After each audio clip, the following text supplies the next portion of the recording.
Dirty black scum, get your trash heap away from that house before I drag it off myself! Diane Hartley grabbed the garden hose and sprayed Blake Powell head to toe. Then she dropped it on the grass like she'd just rinsed off a stray dog. Ma'am, I'm parked at my own house. Your house? A broke rat like you only comes here to haul boxes. Ma'am, I can prove this is my home and I'm legally parked. Shut your mouth! I'm calling 911. You explain it to them. Be smarter. She dialed. Blake stood still. Two neighbors watched from their porches. Neither said a word, but she had no idea that what she'd just set in motion would destroy everything she had. Wait, before we get to the cops, you need to know who this man really is. And trust me, it changes everything. 6 hours before that hose ever touched him, Blake Powell was driving east on Route 9 with the windows down. The sun was already high over Glenwood. Mid-morning heat shimmered off the asphalt. The dust-blue Ford F-150 rattled past the city limit sign, population 74,000, Est 1891, and Blake let out a slow breath he'd been holding for 200 miles. 42 years old, black, 6'2" with shoulders built from 2 decades of fieldwork, not weight rooms. Head shaved clean, beard trimmed tight to his jaw, faded gray t-shirt jeans with blown-out knees, brown leather boots worn smooth at the soles. No watch, no chain, just a plain gold wedding band and a truck full of cardboard boxes. On the passenger seat sat a small black case. Inside it, a badge he hadn't pinned on yet. Gold, polished, engraved Chief of Police, Glenwood Police Department. Tomorrow, this badge would make him the highest-ranking officer in the city. Today, he was just a man in an old truck moving into a new house. He picked up his phone. "Hey, baby, I'm here." "Already?" His wife's voice was warm, half distracted. Their 14-year-old daughter was arguing about something in the background. "How's it look?" "Clean. Every lawn looks like somebody measured it with a ruler." "That's what good schools cost, Blake." She wasn't wrong. That was the whole reason. Their daughter Amara was starting 9th grade in September. The schools here ranked top 5 in the state. "Movers won't be there until 2, his wife said. "Don't unpack those books before you check the kitchen faucet." "Shakespeare is lighter than dishes." She laughed. He lived for that sound. Blake pulled into the driveway of 714 Willowbrook Lane and cut the engine. The truck ticked in the heat. 2 stories, white siding, a big oak tree in the backyard that sold his wife from the listing photos. A front porch wide enough for 2 chairs and a coffee. 25 years. That's what this house cost. Not in dollars, in years. He'd grown up 11 miles south in Grayfield, a neighborhood where the streetlights were broken more often than they worked. His mother, Ruth Powell, a black woman who worked 2 jobs, raised Blake and his sister alone. She never complained, within earshot of her children. At 18, Blake entered the police academy, one of 3 black cadets in a class of 40. 1 quit, 1 transferred. Blake stayed. He stayed through graveyard patrol shifts and a bullet graze on his left shoulder in year 4 that he never told his mother about. He stayed through narcotics and homicide and cold cases nobody wanted. He cracked the Whitfield drug ring in 2019, 400 pounds of fentanyl, 17 arrests. His name made the paper. He framed the clipping and gave it to his mother. She put it on the refrigerator. It was still there. Lieutenant. Deputy Chief. Then 3 months ago, the Glenwood City Council voted unanimously to offer him Chief of Police. 200 applicants. He was the only one they interviewed twice. His philosophy was 1 sentence. A badge doesn't earn respect. How you treat people earns respect. Tomorrow was his first official day. The press release hadn't gone out. Nobody in Glenwood knew his face. Nobody in Willowbrook knew their new neighbor was about to become the most powerful man in the city's police force. Blake stepped out of the truck. Warm air hit him, fresh-cut grass and sprinkler water. He pulled the first box from the truck bed. Books. Always books first. He carried it up the porch steps, unlocked the front door. The hallway smelled like fresh paint and empty rooms. He went back for the second box. Across the property line, behind a curtain in the house next door, a thin white woman in a white tennis outfit watched him through the glass. Her name was Diane Hartley, 58 years old. She had been waiting for this moment for 2 weeks. She picked up her phone. Not to call 911. Not yet. She opened the HOA group chat and typed, "He's here." Diane Hartley had lived at 712 Willowbrook Lane for 22 years. She knew every car on the street by make and color. She knew which families had dogs, which had pools, which had teenage sons who parked crooked. She knew the trash schedule, the HOA bylaws by section number, and the exact shade of beige the covenant allowed for exterior paint. She was 58, white thin in a sharp way, more bone than softness. Platinum blonde hair set rigid, not a strand loose. The kind of style that took 40 minutes every morning and zero wind could undo. Her lips were thin and always pressed together like she was holding back something she'd rather spit out. She wore a white Lululemon tennis skirt and a matching polo, same as she wore every Saturday, though she hadn't picked up a racket in 11 years. White sneakers, spotless. Gel nails, nude pink. A silver bracelet that jingled when she pointed, and she pointed often. She was the self-appointed president of the Willowbrook Estates Homeowners Association. Nobody had elected her. Nobody had challenged her either. 2 weeks ago, Diane had been standing in this same spot behind the curtain, espresso in hand, when a black SUV pulled up to 714. A realtor stepped out. Then a man. Black, tall. He wore a collared shirt and slacks, which Diane noted only because it surprised her. They walked the property for 30 minutes. He came back 3 days later. Same realtor, same man. That evening, Diane sent an email to the HOA group list. Subject line, 714 Willowbrook buyer verification needed. The body read, "Does anyone have information about the pending sale of 714? I've observed an unfamiliar individual touring the property twice this week. Given recent incidents in the area, I believe we should verify the buyer's background before closing. I've already contacted the listing agency. They declined to share details, which I find concerning." Nobody replied. 3 days later, she posted in the neighborhood group chat, "If property values in Willowbrook drop next quarter, I think we'll all know why." Greg Wells, 45, white, lived across the street at 711. The kind of man who wore flannel shirts in summer and minded his own business, replied within minutes, "Diane, mind your own business." Diane didn't respond to Greg. She added his name to a list she kept in her phone's notes app. The list was titled, "Problem Residents." Greg was now number 4. But she didn't stop watching 714. Every morning she checked the driveway from behind the curtain. Every afternoon she checked again. She searched the county property records online 3 times. The sale hadn't been recorded yet. She called the listing agency again and was told firmly that the buyer's information was confidential. "Confidential," she'd muttered, setting down the phone. "Of course it is." Now on this Saturday morning the wait was over. She stood at the window and watched the dust-blue pickup roll into the driveway of 714. The truck was old, rusted along the wheel wells, a long scratch down the passenger door. The bed was loaded with cardboard boxes, not the clean labeled kind from a moving company, but battered boxes held together with packing tape. The man stepped out. The same man from 2 weeks ago. Black, tall. But today he wasn't wearing slacks and a collared shirt. Today it was a faded gray t-shirt, dirty jeans, work boots.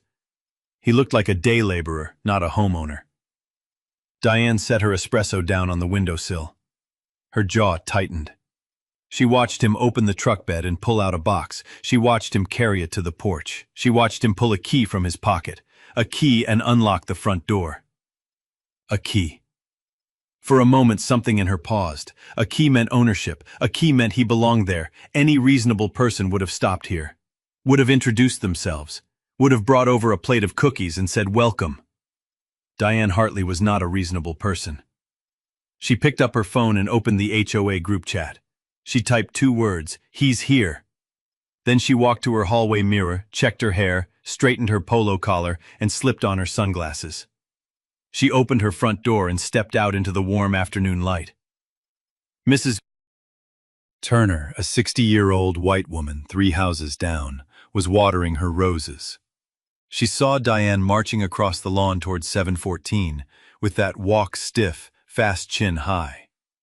Mrs. Turner had seen that walk before. She shook her head slowly but said nothing. She turned back to her roses. Diane crossed the property line without slowing down.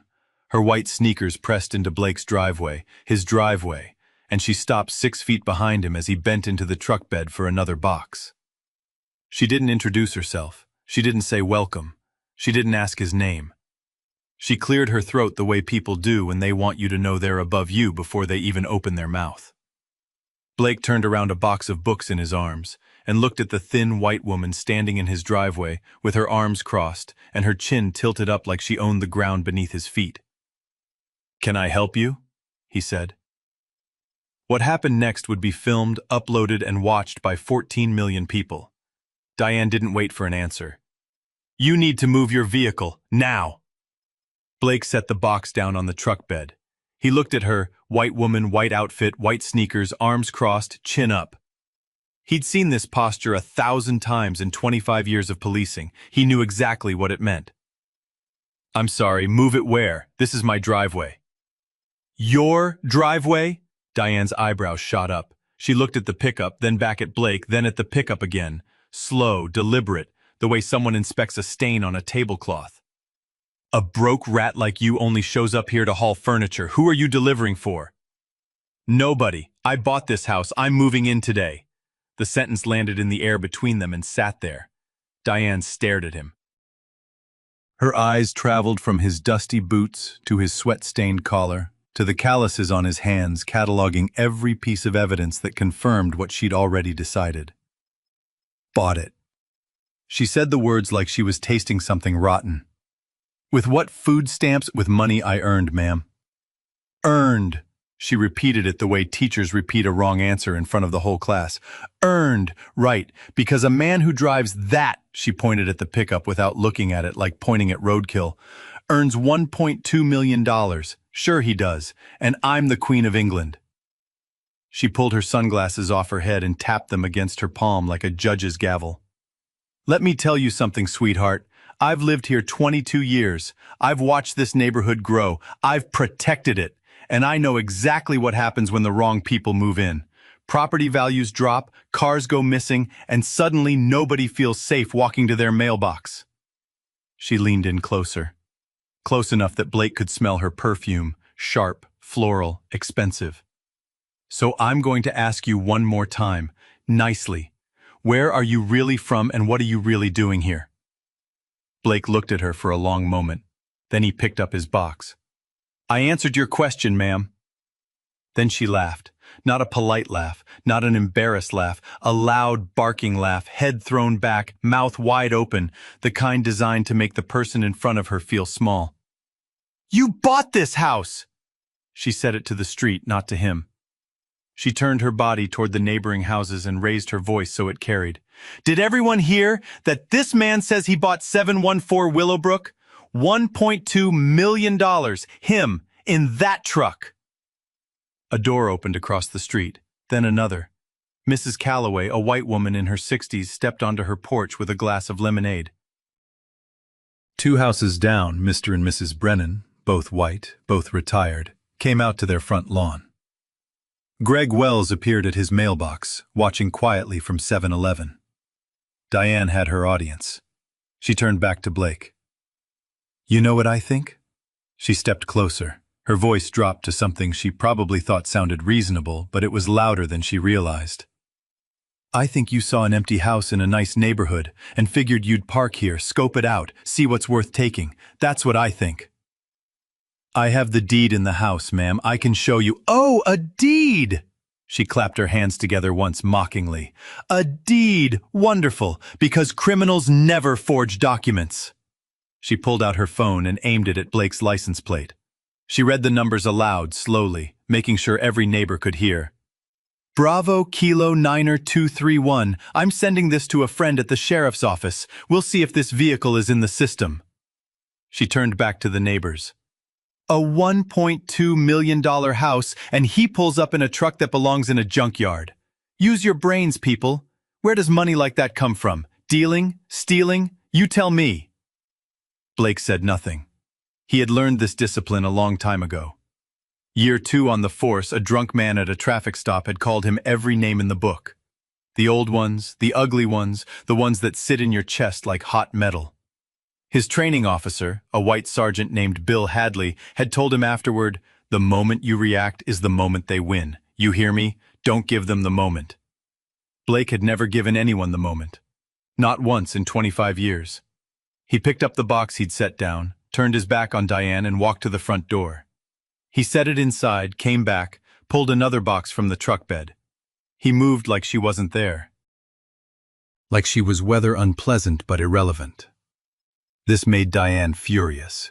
Being ignored was worse than being challenged. A challenge she could meet, silence she could not. His calm was an insult she didn't have a weapon for. "Don't you walk away from me." Her voice cracked higher. "I am talking to you." Blake set another box on the porch. He didn't turn around. "You think you can just ignore me? I have lived here for 22 years. I know who belongs here and who doesn't. And you," she pointed at his back, her silver bracelet jangling, "do not belong here." From across the street, Greg Wells had seen enough. Greg was 45 white, built like a man who drank beer on weekends and coached Little League on Saturdays. He wore cargo shorts and a flannel shirt with the sleeves rolled up. He'd lived in Willowbrook for 9 years, and in that time had watched Diane Hartley harass the mailman, report a landscaping crew to ICE, and file a noise complaint against a 6-year-old's birthday party. He was tired of her. He walked across the street, hands in his pockets. "Diane, leave the man alone. He's got a key. He's got boxes. He's clearly moving in." Diane spun on him. "Oh, here we go. Greg Wells to the rescue. You want to vouch for him? Fine. When your garage gets broken into, don't come crying to me." "Nobody's garage is getting broken into, Diane." "You don't know that." She jabbed her finger toward Blake, who was carrying another box inside. "Last month, the Hendersons' patio furniture disappeared. 2 weeks ago, somebody went through the Miller's car. And now we have a strange man in a rusty truck claiming he bought $1 million house. You want to connect the dots, Greg, or should I draw you a picture?" Greg looked at her for a long moment. Then he shook his head. "You're something else, Diane." He turned and walked back to his house. He didn't argue further. He didn't call her out on what they both knew she really meant. He just left. Nobody else spoke. Mrs. Calloway sipped her lemonade and went inside. The Brennans exchanged a glance and retreated to their living room. Mrs. Turner, 3 houses down, had never stopped watering her roses, but her hose had been pointed at the same spot for 5 minutes. Blake came back out for another box. His face showed nothing. His hands were steady.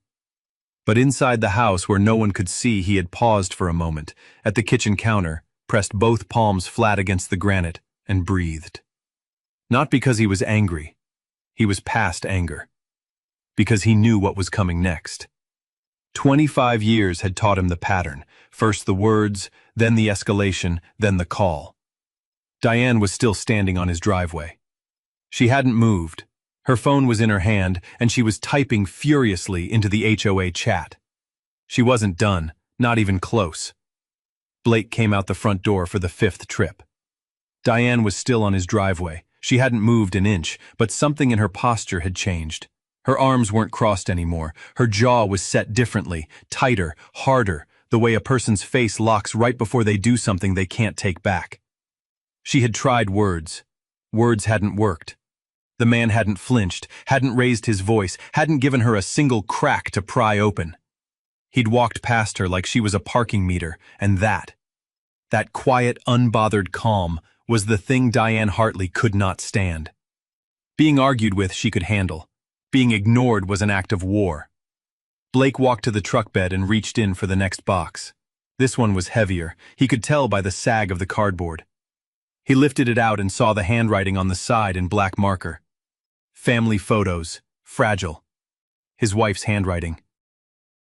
Inside were 3 albums, their wedding, Amara's baby years, and a collection of old Polaroids from his mother's house that couldn't be replaced. He didn't see Diane walk back to her yard. He didn't see her grab the garden hose coiled beside her front steps. He didn't see her dig it across the grass over the property line onto his driveway. He heard the water before he felt it. A hard blast hit him square in the back, cold, shocking. The pressure was full, not a trickle, not a spray, a jet. It swept across his shoulders, up the back of his neck, soaked through his t-shirt in 2 seconds flat. Then Diane swung the nozzle toward the truck bed. Water pounded the cardboard boxes, hammered the family photos box, soaked through the tape and into the albums inside. "I said get out!" Diane screamed. "You do not belong here! Leave!" Blake turned around. Water hit him in the chest, the face. He raised one hand to block it. His eyes found Diane 15 feet away, white tennis outfit, still spotless, holding the hose with both hands like a weapon, her face twisted into something between rage and disgust. "Move your trash and get out of this neighborhood!" He didn't yell. He didn't charge at her. He stepped sideways out of the stream, water dripping from his jaw, his shirt clinging dark against his skin. He looked at her with the same expression he'd worn all afternoon, level, still, immovable. "Ma'am, you need to stop." "Don't tell me what to do!" She blasted him again, one more long spray, head to waist. Then she shut the nozzle off, dropped the hose on his driveway like she'd just finished a chore, wiped her hands on her skirt. "Move, or I'll make you move." Blake looked down at the box of family photos. Water was seeping through the bottom. He could see the corner of the wedding album through a tear in the cardboard, the cover already darkening. His mother's Polaroids were in there. The ones from before he was born. The ones where she was young and smiling and didn't have lines on her face yet. He picked up the box carefully, held it against his soaked chest and carried it inside. He set it on the kitchen floor and opened the flaps. Water dripped onto the tile. The top album, Amara's baby pictures, was damp but intact. He set it aside carefully, shaking droplets from the laminated cover. The wedding album was worse. The white leather cover had buckled and darkened to gray along the edges. He opened it. The first page, him and his wife at the altar, her dress catching the light, his hand on her waist was wrinkled but visible. He turned to the next page. Water had pooled in the spine and bled across 3 photos of his mother dancing at the reception. Ruth Powell, 51 years old in that picture, in the blue dress she'd saved 4 months to buy, spinning with her grandson on her hip. The colors were running. Her face was dissolving into the background. He closed the album. The Polaroids were at the bottom, sitting in 2 inches of water. He reached in and pulled them out one by one. His mother at 23, holding baby Blake on the steps of their apartment in Grayfield. His mother and his aunt at a 4th of July barbecue, laughing at something off camera. His mother's high school graduation portrait, the only copy that existed, the emulsion was already lifting from the paper. In an hour, the image would be gone. These weren't photographs. They were the only proof that a young black woman in Grayfield had lived, had laughed, had raised 2 children alone, and never once asked anyone for pity. And a woman in a tennis skirt had just hosed them down because she didn't like the color of his skin. Blake laid the Polaroids on the counter in a row. He pressed his palms flat against the granite. He breathed. He didn't cry. He was past that too. Outside, Diane stood on the driveway, chest heaving, hose at her feet. She was waiting for him to come back out, swinging, cursing, giving her the excuse she needed. He came back out, walked past the hose, past her, straight to the truck, pulled out another box. That's when she broke. She grabbed her phone, turned her back to him, and dialed 911. Her voice changed instantly. The screaming, commanding Diane vanished. In her place was a small, frightened woman. Fragile. Helpless. The tremble was back, and it was perfect. "Hello? Yes, I need help. There's a black male who's been parked in front of a vacant house on Willowbrook Lane. I asked him to leave, and he threatened me." He walked toward me and said, "You need to stop." I'm scared. He keeps reaching into the back of his truck. I think he's hiding something. Drugs or a weapon, I don't know. Please send someone, quickly. The dispatcher asked, "Has he physically harmed you?" "Not yet, but he's aggressive. Please hurry." "We're dispatching units now, ma'am. Stay inside your home."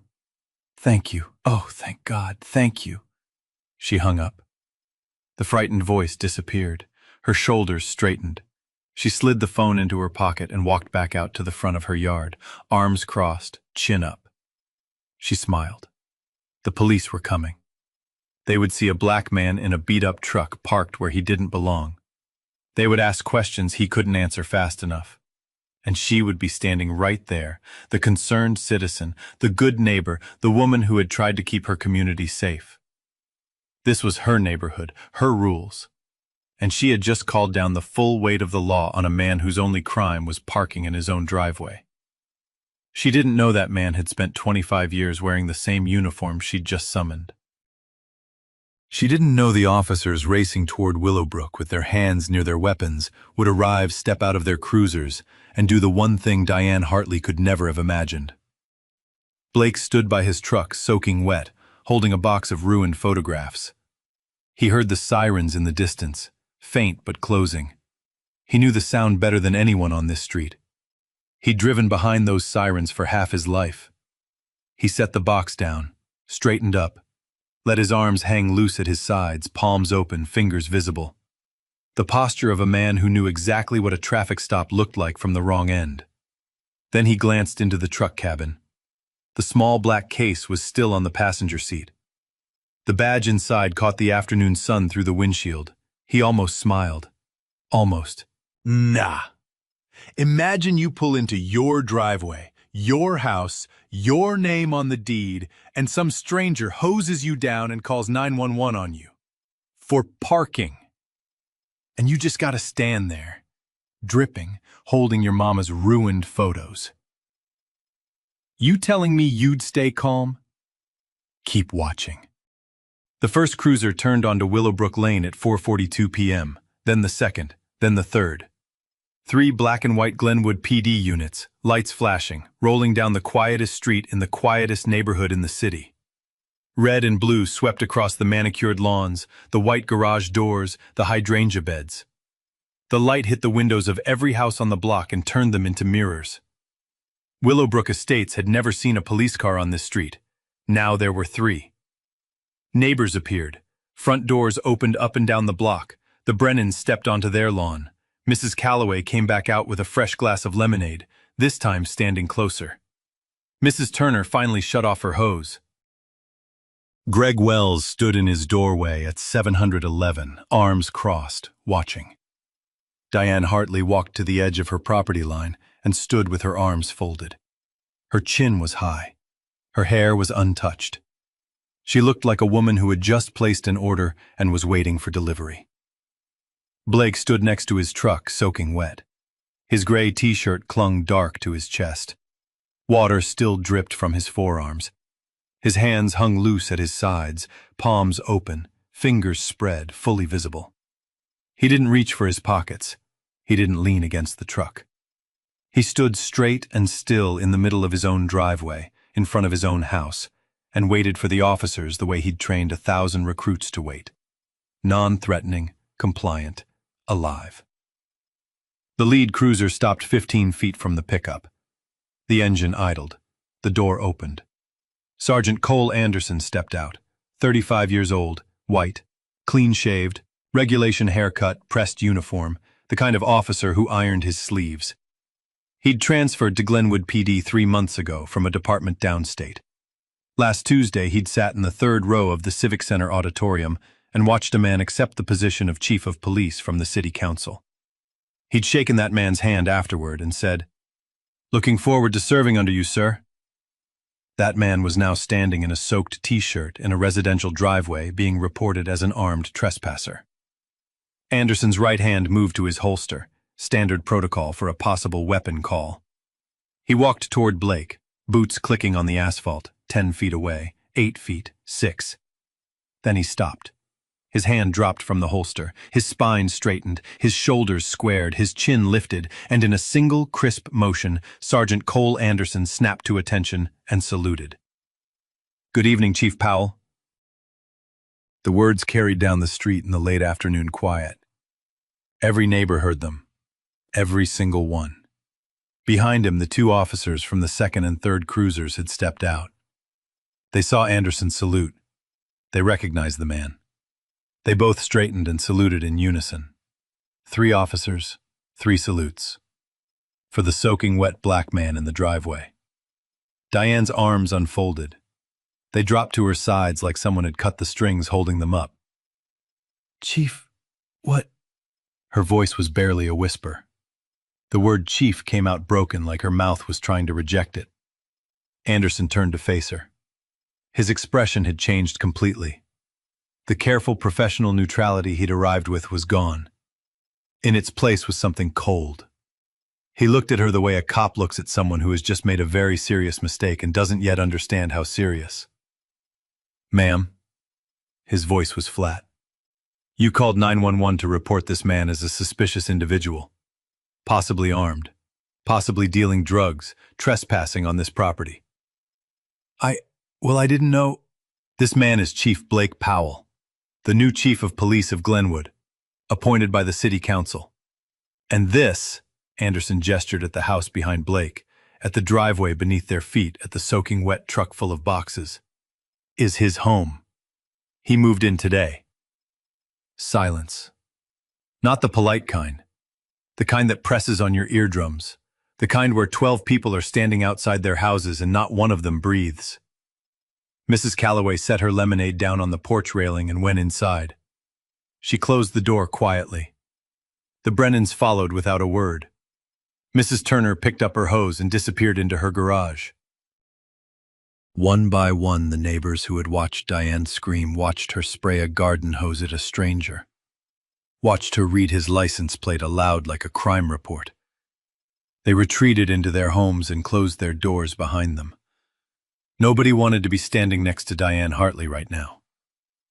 Greg Wells didn't move.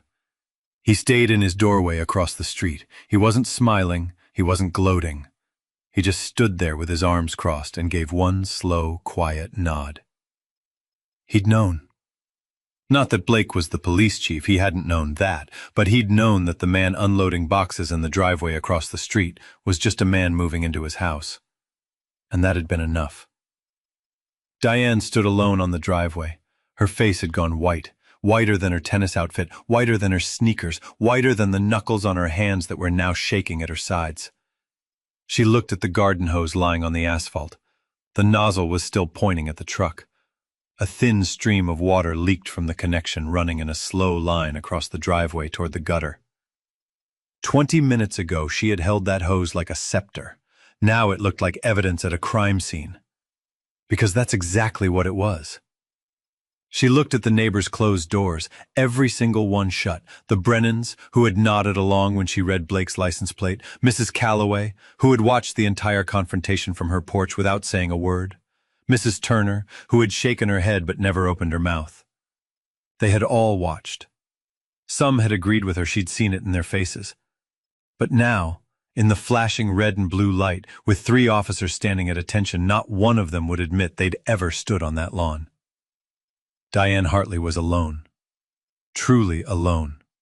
Perhaps for the first time in 22 years on this street, she understood what that felt like. And it was about to get worse. Blake reached into the truck cabin. He picked up the small black case from the passenger seat. He opened it slowly. Inside, the gold badge caught the last of the afternoon sun, sharp, clean, unmistakable. He lifted it out and held it up. Not high, not dramatic, just chest height. Tilted so Diane could read every word engraved on it. Chief of Police, Glenwood Police Department, Blake Powell. He looked at her. His voice was low, even. He didn't need to shout. The badge did all the talking. "My name is Blake Powell. I am the new chief of police of this city, and this is my house. I own it. I paid for it, and I parked my truck in my own driveway." He lowered the badge. Do you have anything else you'd like to say to me? Diane opened her mouth. Nothing came out. Her lips moved once, twice, like a fish pulled from water. Her eyes darted to the officers, to the neighbors' closed doors, to the hose still lying on Blake's driveway, to the puddle of water beneath the truck, where her evidence of superiority had pooled into nothing. She had nothing to say. For the first time in 22 years on Willowbrook Lane, Diane Hartley had absolutely nothing to say. The only sound was Blake's wet shirt dripping onto the asphalt and the low crackle of a police radio inside one of the cruisers. Blake put the badge back in its case. He closed the lid. He didn't clip it to his belt. He didn't keep it out for show. He'd made his point. Then he turned to Sergeant Anderson. "Sergeant? Sir? This woman called 911 and reported that I was armed, that I was dealing drugs, and that I threatened her. She stated that I was trespassing on a property I legally own." Blake's voice was even, controlled. The voice of a man who had given orders for decades. "She also used a garden hose to deliberately spray my person and my property, damaging personal belongings, including irreplaceable family photographs." He paused, let the words settle. "That's a false police report. And criminal mischief, you know the procedure." Anderson nodded. "Yes, sir." He turned to Diane. "Ma'am, I need you to stay where you are. I need to ask you some questions regarding the 911 call you placed at—" He checked his shoulder radio log. "4:39 p.m. today?" Diane's face was a ruin. The confidence, the chin-up authority, the 22-year reign of Willowbrook Lane, all of it, had drained out of her in the 90 seconds since Anderson had said Chief Powell. She looked smaller somehow. Her tennis outfit looked ridiculous. Her platinum hair looked stiff and absurd in the fading afternoon light. "I didn't. I was just trying to protect the neighborhood, ma'am." Anderson's voice was professional but carried no warmth. "You told the 911 dispatcher that the individual was possibly armed. Is that correct?" "I said I wasn't sure." "You said, and I quote from the recorded call, 'I think he's hiding something, drugs or a weapon.' Did you have any evidence of a weapon?" "No, but he was He was carrying boxes of books into his house, ma'am." Diane's mouth opened and closed. "You also stated that he threatened you. You said he walked toward you and told you to stop. Can you describe the threatening behavior?" He said you need to stop, and he was walking toward me. Were you spraying him with a garden hose at the time?" Silence. Diane's eyes dropped to the hose lying on Blake's driveway. The nozzle was still pointing at the truck. "Ma'am, were you spraying him with the hose when he said you need to stop?" "Yes." "So he asked you to stop spraying him with water, and you reported that as a threat." It wasn't a question. Anderson let it hang there. Blake stepped forward, not toward Diane, toward Anderson. He spoke quietly so only the sergeant could hear, but in the afternoon stillness sound carried. "Sergeant, there's a security camera on the house 2 doors east, 718. Mrs. Chen's house. I noticed it when I arrived this morning. It's pointed toward this section of the street. I want that footage pulled. It will show the full sequence, the verbal confrontation, the hose, and exactly what I was doing when she claims I was hiding weapons." Anderson made a note. "I'll request it today, sir. You'll also need the 911 recording. Both calls showed deliberate fabrication. She described a vacant house, but the deed was filed last Wednesday. She described suspicious behavior, but I was carrying boxes from my vehicle to my front door. She described a threat, but I asked her to stop assaulting me with a garden hose." Blake turned to look at Diane, not with anger, not with satisfaction, with the flat, measuring gaze of a man who had sat across from suspects in interrogation rooms for 20 years.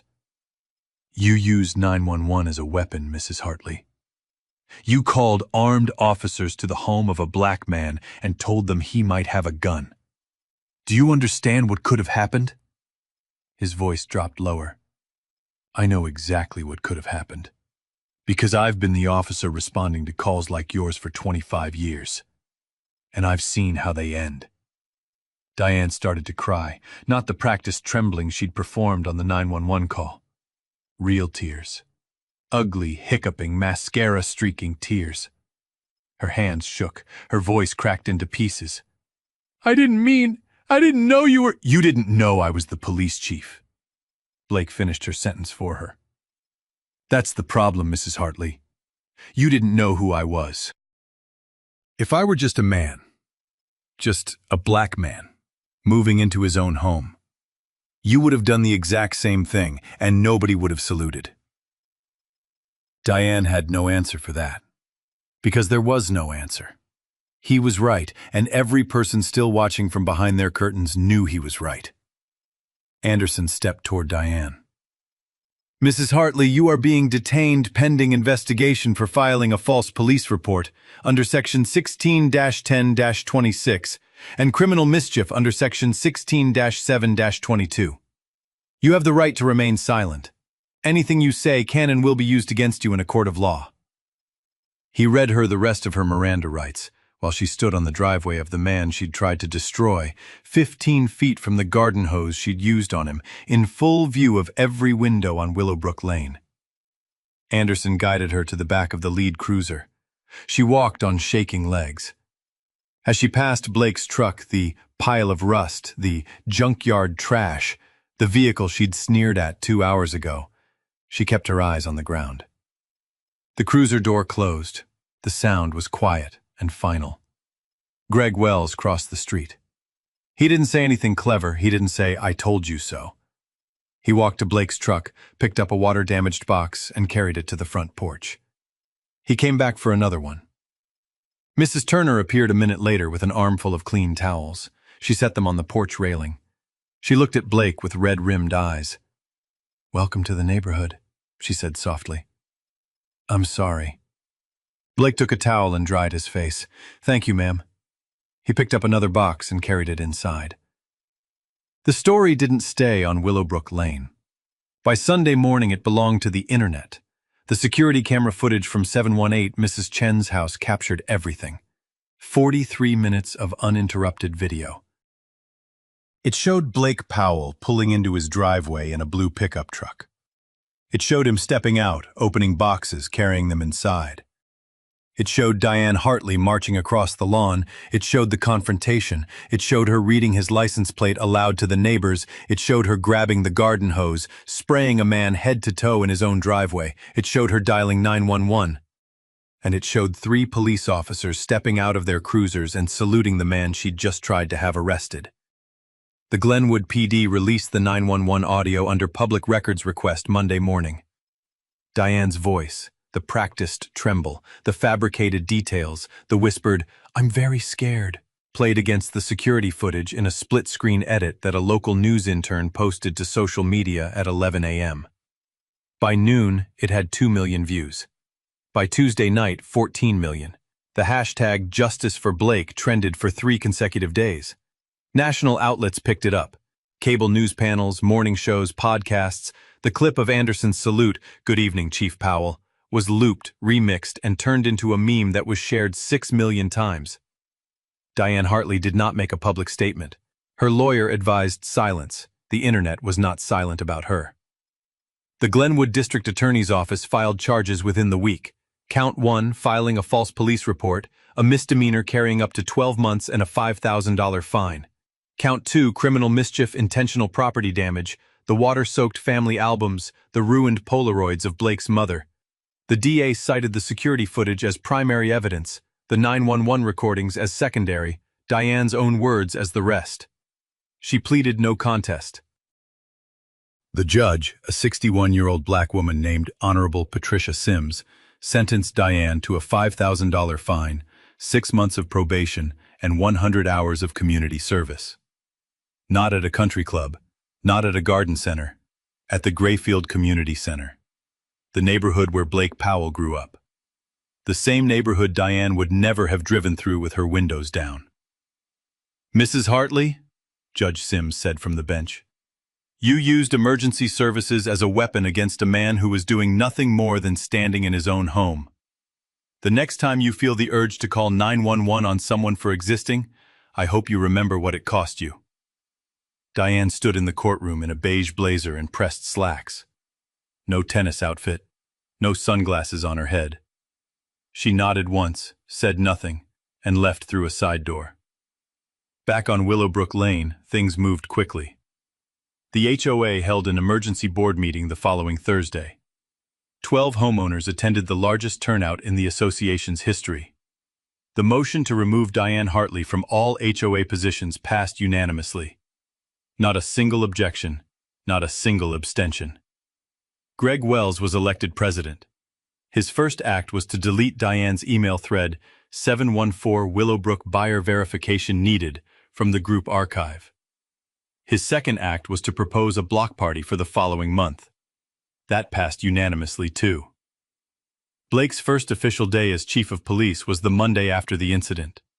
The ceremony at City Hall drew 4 times the expected crowd. When he walked to the podium in full-dress uniform, the room gave him a standing ovation that lasted 45 seconds. He didn't mention Diane by name. He didn't mention the hose or the 911 call. He said only this: "I took this job because I believe every person in this city deserves to feel safe in their own home. In their own driveway. In their own skin. That's not politics. That's not a slogan. That's the job." 2 weeks later, he held a community forum at the Willowbrook Estates Community Center, the first law enforcement event the neighborhood had ever hosted. The topic: who belongs here? 214 people signed in at the door. They came from Willowbrook, from Grayfield, from across the city. They sat in folding chairs and listened to their neighbors talk about the first time they were told they didn't belong somewhere. Diane's chair was empty. She had moved out of 712 Willowbrook Lane 9 days earlier. The house was listed by Thursday. It sold in 3 weeks. On the morning of the forum, before the chairs were set up and the microphones tested, Blake sat on the front porch of 714 with a cup of coffee. The sun was coming up over the oak tree in the backyard, the tree that had sold his wife on this house. The pickup was parked in the driveway. Same truck, same scratch on the passenger door. There was a new sticker on the rear window now, small white letters, GPD. A neighbor walked past on the sidewalk, white man, mid-40s, walking a golden retriever. He looked up at Blake, raised a hand, and smiled. "Morning, Chief." Blake lifted his coffee cup. "Morning." The sprinkler next door clicked on. The street was quiet. The driveway was his. Have you ever been told you don't belong somewhere? You had every right to be. Drop your story in the comments. Share this with someone who needs to hear it. And if you're not subscribed, you know what to do.